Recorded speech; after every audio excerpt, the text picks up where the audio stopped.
¿Cuál es su nombre? Mi nombre es Rina Flamenco de Reman. ¿A qué se dedica? Bueno, primero lo que estaba haciendo era consultorías en comercio internacional y ahora pues me dedico más a la agricultura, orgánica sobre todo. ¿Qué tipo de cultivos hacen en la hacienda? En la hacienda teníamos solo caña de azúcar, pero al tomar la decisión de volvernos orgánicos había que diversificar los cultivos y rotar los cultivos. Con la caña de azúcar no se puede. Entonces vimos que el añil era la respuesta a nuestras necesidades para ver de mejorar los suelos y ir ya haciendo la diversificación de cultivos. Entonces ahora tenemos marañón, rosa de Jamaica, teberinto, plátano, guayaba taiwanesa, maracuyá, tenemos zacate limón, higuerillo. Hemos manejado también cultivos como rotamos, ¿no? De calabazas, pipián, guineo de seda y un poquito de plantas ornamentales para el mercado de Suchitoto, para los hoteles, como lo es el jengibre. Tenemos también cúrcuma, jengibre. O sea, esa es la diversificación que hemos logrado en más o menos 8 años. ¿Quién le enseñó este tipo de trabajos? Bueno, aquí entra un poco de historia y es referente a la historia del añil.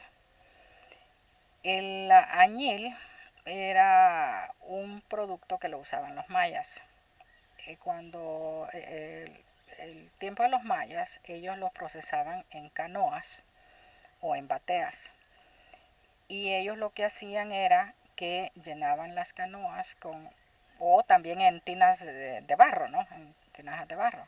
Entonces llenaban la hoja en estos depósitos, ponían la hoja, después le ponían agua y lo dejaran que un tiempo que fermentara para extraer la tinta. Ya después se hacían el proceso que voy a explicar cómo se hace en el obraje, porque el mismo proceso hacían ellos, solo que con diferentes herramientas. Ellos lo hacían en pequeñas cantidades, porque en realidad los únicos que usaban esta tinta eran pues la nobleza y los sacerdotes. Entonces era un tinte dedicado pues para las cosas nada más de gente de una posición muy elevada. Cuando viene la conquista de los españoles, ellos venían buscando oro, pero vieron que aquí no había oro, ¿no?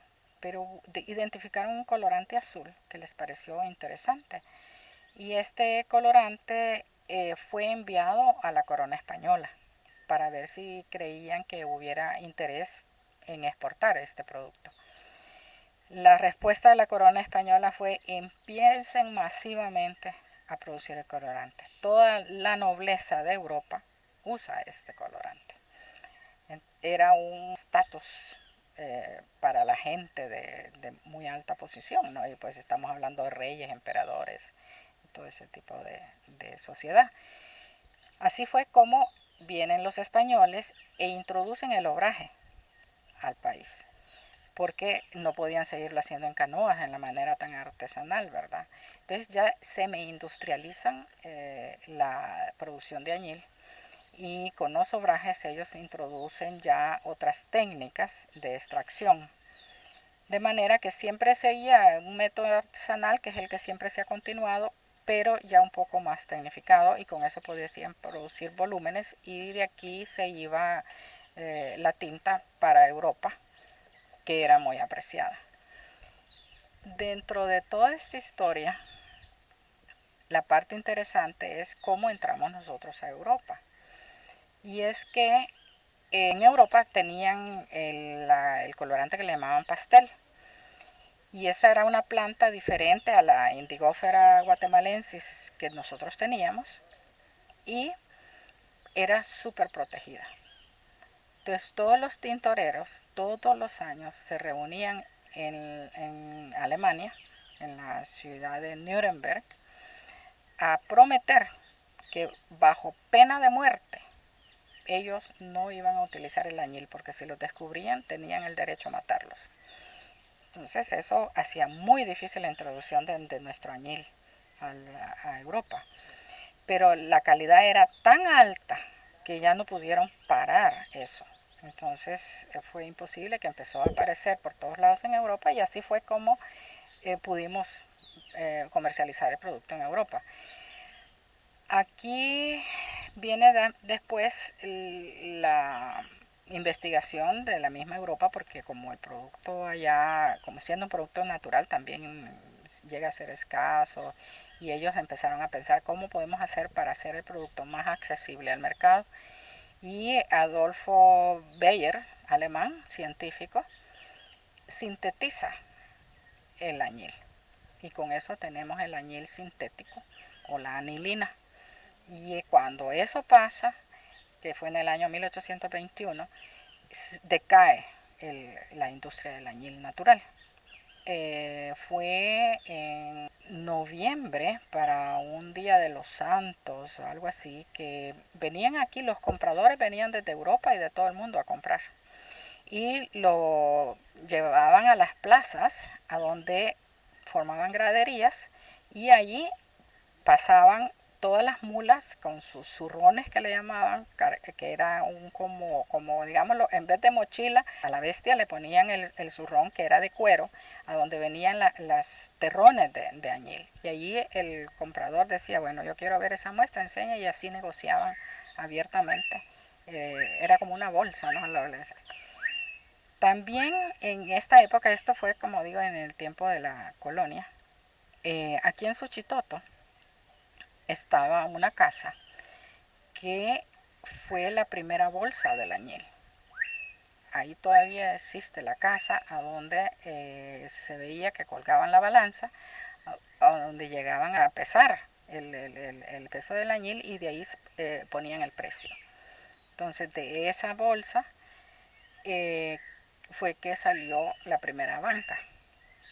Y esa es como también contribuyó esto al desarrollo de Suchitoto, porque en esa época había mucho dinero, ¿no? Hay muchas historias, unos que dicen que no fue durante la colonia, que fue el auge, pero si nosotros analizamos que nuestra economía vivió más de 300 años del añil, pues indudablemente el auge de Suchitoto viene de esa época. Y si nosotros vemos, también es muy estilo colonial, sus casas y todo. Luego, como digo, con el descubrimiento en Alemania del añil sintético, que cae ya la industria, el añil pues se dejó de sembrar. Y aquí pues ni siquiera se encuentran libros donde se pueda leer mucho. El gobierno de Alemania tenía como mandato reinsertar a los desmovilizados de la guerra con el apoyo de la ANEP, de la Asociación Nacional de la Empresa Privada. Entonces yo estaba trabajando ahí con ellos, y yo estaba a cargo de buscar los proyectos de reinserción, porque lo que necesitábamos era dar a los reinsertados una respuesta económica rápida para que no volvieran a las armas. Y pues necesitábamos buscar productos que tuvieran credibilidad en la población salvadoreña. Y dentro de estos productos, para mí, a la hora de hacer el estudio de prefactibilidad, fue el añil el indicado, porque en la investigación que hice a nivel de todo el país, veíamos, o sea que cuando nosotros preguntábamos a las personas si usted sabe del añil, sí, que mi abuelo, que mi tatarabuelo, o que mi papá, porque tal vez eran ya personas mayores, había trabajado en esto. Hallábamos campesinos, por ejemplo, aquí en la zona de Dulce Nombre de María, creo que utilizaban los campesinos el añil para mejorar los suelos. Y yo le digo, bueno, ¿y cómo los usan? Dice, es que nosotros sembramos un año añil, y el siguiente, eso lo incorporamos, y ya después sembramos el maíz. Y con eso nosotros estamos ahorrando más o menos un 75% de uso de fertilizante. Entonces, ahí teníamos ya una respuesta, que si el añil como colorante no se podría volver a reactivar, pero podría ser una buena medida para ver de mejorar los suelos de todas las tierras en laderas o que estaban abandonadas sin que tuviera un mayor costo. Luego también veíamos aquel romanticismo, ¿verdad? Al recordar, ay, sí, el añil, porque recordaban que eran buenos tiempos. Entonces no era fácil introducir dentro de gentes que vienen de una guerra con resentimientos y dificultades psicológicas, hallar algo que fuera creíble para este grupo de gentes. Pero sentíamos que el añil sí iba a tener credibilidad y así resultó. Entonces así se empezó a hacer proyectos, se trajo expertos de Alemania que habían trabajado en India y en Japón para que vinieran a reintroducir el proceso del añil. Y yo era pues parte de todos esos consultores. Entonces así fue como yo empecé esta investigación y aprendizaje sobre nuestra historia y tradiciones, ¿no? Que en realidad para mí tenía mucho peso. ¿Qué tipo de prendas hacían o hacen con lo del añil? Las prendas que se hacían eran en el tiempo de los mayas, por supuesto, eran ropajes, ¿verdad? Para los caciques, para los sacerdotes. Y en el tiempo de la colonia, pues también, si ustedes ven en todas esas películas, todos esos mantos azules, eso era añil. También una de las cosas para las que se utilizó fue, creo que fue la segunda bandera que se diseñó de El Salvador, era teñida con añil.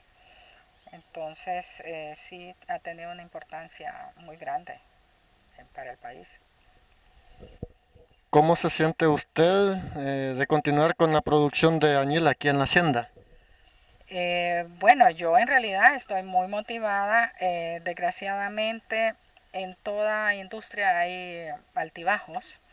Se empezó muy bien. Desde el inicio nosotros empezamos exportando porque nosotros el proyecto lo habíamos hecho a donde a mí me mandaron a prenegociar con una empresa alemana que había nacido hacía 150 años para introducir el añil en Europa.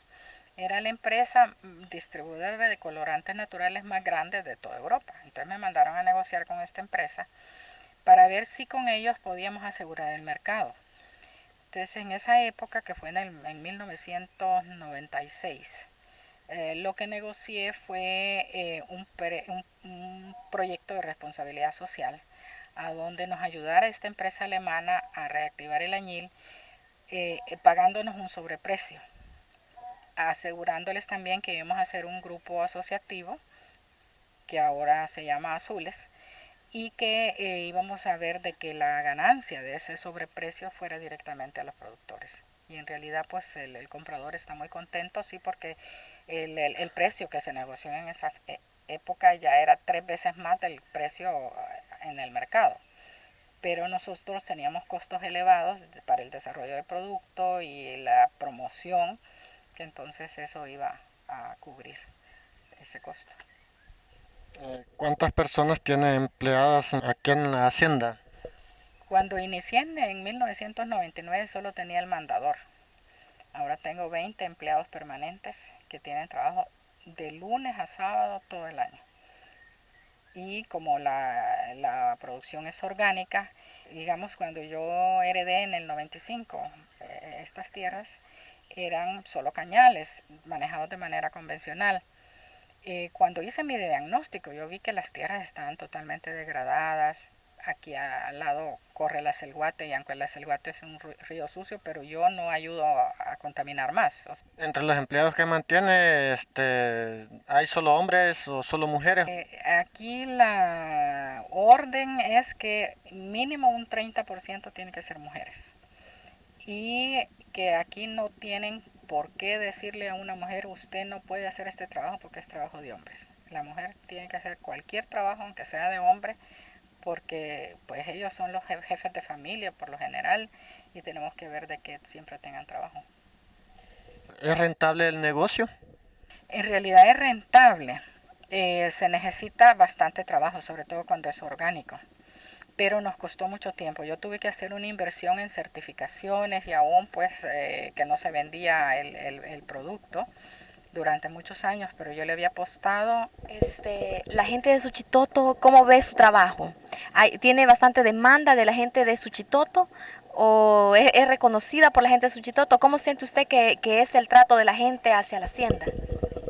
Sí, en realidad hay demanda del lado de Suchitoto porque además de hacer nosotros los cultivos orgánicos, hacemos agroecoturismo. Aquí es un tipo de turismo receptivo, a donde el turismo es cultural y educativo.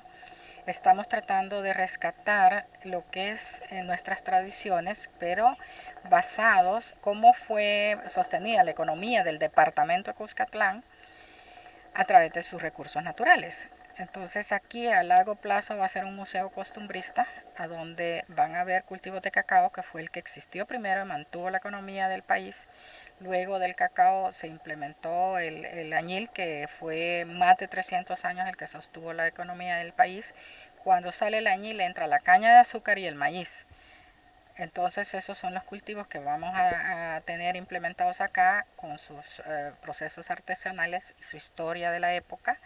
Y se está tratando también de rescatar la alimentación que es típica del departamento de Cuscatlán, su folclore, su vestuario, para que nos sintamos orgullosos de lo que hemos sido y por qué hemos salido adelante y de dónde vienen nuestras tradiciones y nuestra cultura. En la hacienda el añil lo trabajan desde la producción hasta qué nivel llegan. ¿Llegan hasta el teñido de las prendas o hasta sacar el material? Es un proyecto integral. Manejamos desde el cultivo, el proceso, o sea, la transformación del añil al polvo, y teñido. Tenemos un taller de teñido que próximamente ya vamos a tener más talleres allí mismo en Suchitoto, una tienda. También acá, cuando vienen tours, lo que más les gusta y lo que más piden es aprender a teñir. Entonces se les enseña a teñir aquí a la gente. Vienen muchos estudiantes de universidades, colegios privados, escuelas públicas. Los costos son a la medida del cliente. Si el cliente, digamos, no puede pagar mucho, pues se adapta el producto de manera que ellos puedan tener acceso a la información que aquí se da. Este añil se está exportando a Alemania para la industria cosmética, para Turquía, a donde la empresa Levi's, Benetton y Gap tienen sus fábricas para jeans para niños. Entonces ahí se exporta como añil orgánico. Así que el añil del Salvador, el mío de aquí de la Hacienda de los Nacimientos, es el único añil orgánico certificado en todo el mundo. Nada menos ahorita me han invitado a un desfile de modas a París, a donde se va a presentar una ponencia de por qué soy certificada orgánica y la importancia del añil del Salvador. ¿La certificación orgánica quién se las da? La certificación orgánica viene la agencia certificadora de Nicaragua, pero que está asociada con agencias de Colombia, Bolivia y Perú. Y ellos son los que certifican para los mercados europeos, de Estados Unidos o Japón. ¿Usted conoce otros obrajes naturales que hayan quedado de nuestros antepasados mayas, que estén todavía medio cuidados o que todavía funcionen o que por lo menos existan aquí en Suchitoto? En realidad que estén activos aquí en Suchitoto no hay ninguno. Parece que hay vestigios aquí en el Cerro de Guazapa, pero en realidad activos no. Sí activos hay en Chalatenango, en Guarjila. Allí fue donde se llevó a cabo toda la reactivación del proceso de añil. ¿Nos podría explicar el proceso que se realiza acá para la extracción del añil? Bueno, el primer paso es que después de que cortan la biomasa, la colocan acá en la sombra para esperar poderlo colocar al primer tanque, que es el tanque de extracción. Acá lo van poniendo la biomasa, que son más o menos unas ramas de unos 40-50 centímetros de largo. Se trata de evitar que tenga poco tallo, porque la tinta está en la hoja y no en el tallo. Entonces, para tener una buena calidad, tenemos que ver que no lleve mucho tallo. se coloca así en forma de como petate, ¿no? Como tejido de petate. Y al terminar de colocarlo se pone esta de piezas de madera encima porque con la extracción empieza a fermentar y el agua sube para que las hojas no se salgan. Ahí pasa 16 horas en extracción con pura agua, no tiene ningún aditivo de nada. Si está el tiempo muy frío, entonces se tiene que dejar 21 horas. Cuando ya el color del agua está así, un color tipo verde anaranjado, es que ya está de punto y se pasa a la pila de oxidación o oxigenación, que es la segunda pila, que nosotros aquí la vemos un poco diferente a la primera. Pero ¿por qué es esta situación? Cuando se hicieron los obrajes aquí no había información de cómo hacer las cosas. Entonces, en mi investigación hallé el libro que se llama Los Hombres Cheles de Chalatenango. Y basadas en las medidas que aparecen en ese libro se hicieron estos obrajes. Pero estos obrajes están mal hechos. Se hicieron cabal en las medidas de la colonia, pero claro, en aquel entonces no había medidas de calidad y nada. Entonces, ya viendo que teníamos problemas de darle el punto al proceso, hicimos una investigación que lo hicieron mis propios empleados. Aquí no se empleó ningún consultor ni técnico, sino que mis propios empleados, ellos hicieron la investigación y se dieron cuenta que la pila estaba mal hecha. Esta pila tiene 1,50 m de alto, esa tiene 80, la nueva. Entonces, al tener poco profundidad, la oxigenación que se da al golpear el agua, porque se pone una persona de un lado y la otra persona del otro lado, y golpean con una vara de madera y al final tiene un guacalito que lo han perforado para que al batir el agua el golpe sea más eficiente e introduzca oxígeno al agua. A través de esa introducción de oxígeno se da un cambio químico, porque aquí lo que tenemos es el indoxil o indicán, que es transparente, no tiene color. Cuando se le mete oxígeno al agua, ya sale la indigotina, que es el colorante azul. Cuando ya esa agua se ve bien azulita y ha desaparecido toda la espuma que tiene encima, ya se puede dar el siguiente paso y pasa a la última pila, que es la de sedimentación. Entonces allí se deja 21 horas a donde el añil se asienta en el fondo de la pila y allí se va sacando poco a poco el agua para que la tinta tampoco no se vaya a ir en el desvaciado de la pila, ¿no?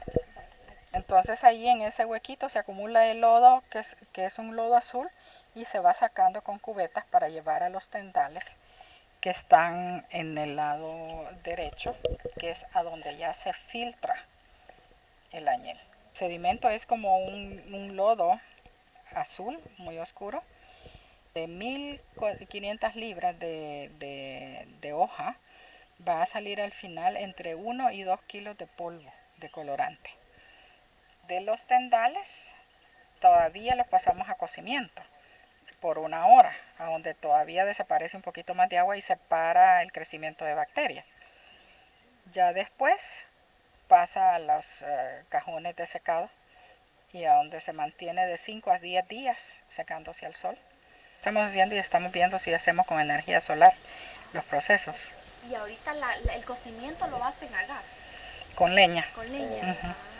Entonces eso es lo que tenemos que adaptar, ver si ponemos un deshidratador solar, si el cocimiento lo hacemos también solar, a donde vamos a guardar el agua del desperdicio del proceso y eso lo usamos nosotros por el momento como fertilizante foliar. Existe el mandato aquí en Hacienda de no soltar nada de agua que vaya a parar a la selguate, porque al echarlo a la selguate tiene mucho nitrógeno y va a matar a los pececitos. Ese tubo es a donde el agua del desecho de las pilas va a dar a la compostera Y eso entonces ayuda para añadir nitrógeno al compost que estamos haciendo para los cultivos. Por ejemplo, de Suchitoto vinieron a que querían aprender a hacer bocachi, entonces se les enseñó a hacer bocachi. Otros que querían hacer lombriabono, entonces se les enseñó a hacer lombriabono. Y pues igual se puede enseñar a hacer compost. Entonces es parte de los tours educativos que nosotros damos. De la sedimentación, el lodo pasa aquí a filtrado. También se mantiene 21 horas acá.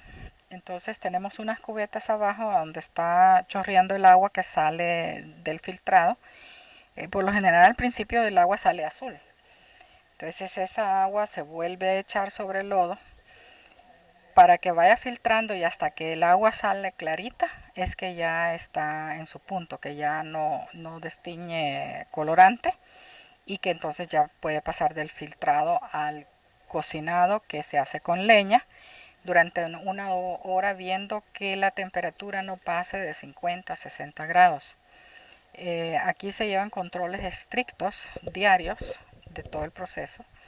Desde que se inicia el corte, quién cortó, a qué horas inició, a qué horas entregó, cuánto entregó, luego el proceso de que en la pila de extracción cuántas horas estuvo, qué observaciones hubo, porque a veces pues se ven que no es igual que otras veces, igual en la oxigenación y sedimentación se llevan controles porque a través de ese control del operario, ellos mismos van viendo, aquí hay algo que no está bien, entonces empiezan a chequear temperatura de agua, temperatura del medio ambiente, que si llovió y que si tal vez lo dejaron tapado con un plástico, si ese plástico se movió, porque eso pudo haber dañado la carga, pero cuando ha recibido lluvia ácida, la carga se daña.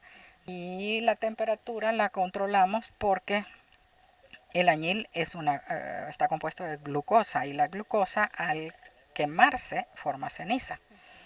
Y eso es algo que hemos tratado que los añileros lo hagan, pero casi nadie lo hace porque al tener demasiada ceniza el añil, aunque sea un contenido de indigotina alto, no le va a teñir igual. La ceniza adultera el producto. Y ya después pasa a las bandejas de madera donde se ponen a secar al sol. Todos los días se está moviendo ese producto para que entre suficiente oxígeno y vaya secando el producto. Al final quedan así como piedritas azules. Eso dura de 5 a 10 días. Si hay temporal, va a durar 10 días. Nosotros hemos construido un horno artesanal, ¿verdad? Para meter ahí las bandejas y cuando tenemos temporal ahí podemos secar. Pero después del secado pasa ya molido, un molido no muy profesional. Se etiqueta el producto con la información de qué número de carga era, de qué lote provenía, en qué fecha se hizo, cuánto se puso de materia fresca, cuánto salió de polvo. Y después se manda a San Salvador, a la empresa donde tenemos nosotros el molino ya de industria. Y así se pulveriza a que quede como que es talco. Se etiqueta, se encubeta y se manda a la exportación. También se vende aquí. Cuando se inició el proyecto no había aquí de la Cooperación Técnica Alemana, no había ningún artesano. Entonces eso estamos hablando de los años 96, 97. Luego entra la cooperación japonesa porque ya había un convenio con GTZ y JICA de que GTZ se encargaba del proceso de producción y que JICA o otros hicieran lo del teñido. Entonces JICA entra a ver de ya capacitar a artesanos para que puedan teñir y usar el producto a nivel local. En este momento creemos que la venta local de añil es como de mínimo 1000 kilos y que ahorita habrán como unos 400 artesanos trabajando en esto, de los cuales si ustedes ven que por familia son 6 en promedio, estamos hablando de 2400 gente que están viviendo de esto. ¿Y el precio del añil cómo anda? Se cotiza según el grado de indigotina. Se capacitó a 5 laboratorios en el país. Los alemanes trajeron un técnico de Suiza, de la Ciba-Geigy, para que diera la transferencia de tecnología a los laboratorios para medir la calidad, ¿no? Y en base a esa calidad es que se paga. El porcentaje de indigotina se paga a $1. Ahorita no hay añil, entonces ha llegado el precio hasta $200 el kilo, cuando pues podría ser entre $30 y $60 nada más.